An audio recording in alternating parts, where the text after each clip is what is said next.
the Shadow Crown of Lumaria. High above the sleeping world of humans floated the fairy kingdom of Lumaria. It drifted gently among the clouds, held aloft by ancient magic older than time itself. Crystal towers shimmered like frozen stars, and rivers of silver light flowed through the air instead of water. At the heart of this radiant kingdom lived Princess Elowen. Elowen was not like other fairy royals, who preferred songs of praise, luxury dresses, and silk halls. Often flew alone at night, her silver wings brushing the mist, listening to the whispers of the stars. From birth, she carried the gift of Luminara, the power to see truth, hidden beneath illusion. One day Elowen stood on her balcony when the sky darkened, and a vision crashed into her mind. She saw Lumaria burning, its towers shattered. She saw shadows swallowing light.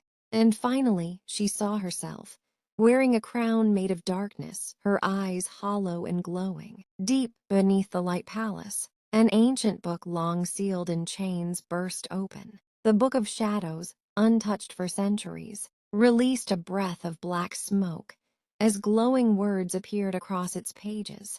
When the Shadow Crown rises, the light shall fall. Blood of the throne shall choose the fate of all. Before dawn could arrive, the prophecy came alive. A scream echoed across the skies as creatures made of living darkness tore through Lumaria's borders. The night wraiths had returned. Fairy guards fought bravely, but their spells passed through the shadows like mist. Elowen flew into the storm without hesitation.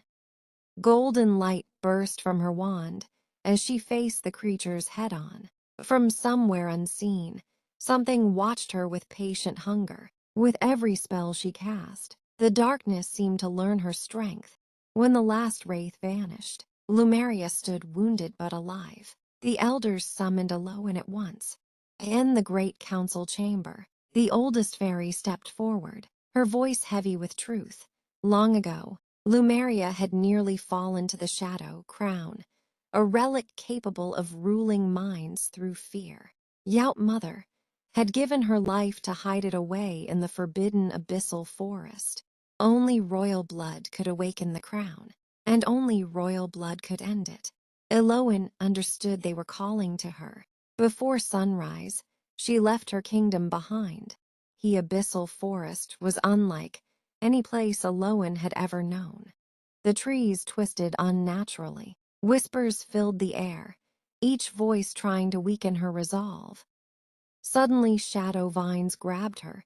She thought it was the end. Then a blade of blue fire cut through the darkness.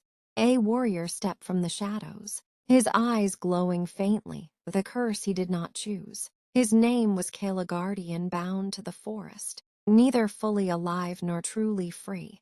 He saved Elowen. Together, they traveled deeper, fighting illusions, monsters, and Elowen's own growing fear. At the heart of ancient ruins, the crown waited. It floated above a shattered altar, pulsing like a dark heart. As Elowen approached, the shadows wrapped around her wings, whispering promises of peace, power, and protection. The crown showed her a future where she would control fear. For one terrifying moment, she believed it. But then she remembered her mother's sacrifice, the truth her magic always revealed. Elowen reached into the darkness not with power, but with truth. In a blinding explosion of light, the crown shattered. The forest was still. Kale faded into light, finally free. Elowen returned to Lumaria as dawn painted the sky. The kingdom healed, brighter than before. She was crowned queen not because she ruled without fear, but because she understood it. Yet far beyond the clouds, a single shadow stirred. Magic, after all, never truly sleeps.